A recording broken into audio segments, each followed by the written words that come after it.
அந்த இளைஞன் கைகளில் காசு இல்லை, ஆனால் கண்களில் கனவு இருந்தது. அந்த இளைஞனுக்கு வேலை இல்லை, ஆனால் ஜெயிக்க வேண்டும் என்ற வெறி இருந்தது. வேலை தேடி தேடி இந்த ஊர்ல அவருக்கு வேலையே கிடைக்கல. மும்பைக்கு போறாரு.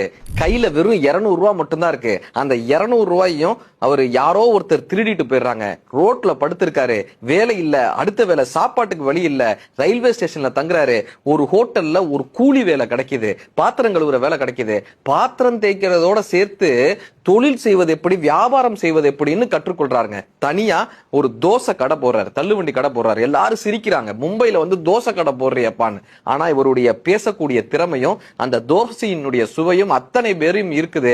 அந்த இளைஞன் போராடி போராடி போராடி அடுத்து ஒரு ஹோட்டல் தொடங்குறாரு.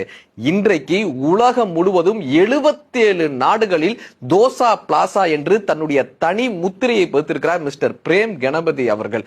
தன்னுடைய திறமையின் மூலமாக, தன்னுடைய நம்பிக்கையின் மூலமாக இன்று உலகம் முழுவதும் தனது கனவை நிறைவேற்றிருக்கிறார் மிஸ்டர் பிரேம் கணபதி. இன்றைக்கு நம் தோசையை பார்க்கும் பொழுதெல்லாம் நமக்கு அவருடைய தன்னம்பிக்கை நினைவுக்கு வருகிறது. ஒருவர் தோசையின் மூலமாக தனது வாழ்க்கையின் ஆசையை நிறைவேற்ற முடியும் என்றால், நாமும் நம் திறமையை நம்பும் போது, நம் தன்னம்பிக்கை கொண்டு பயணிக்கும் போது உலகத்தில் நாமும் ஒரு தனி முத்திரையை பதிக்க முடியும்.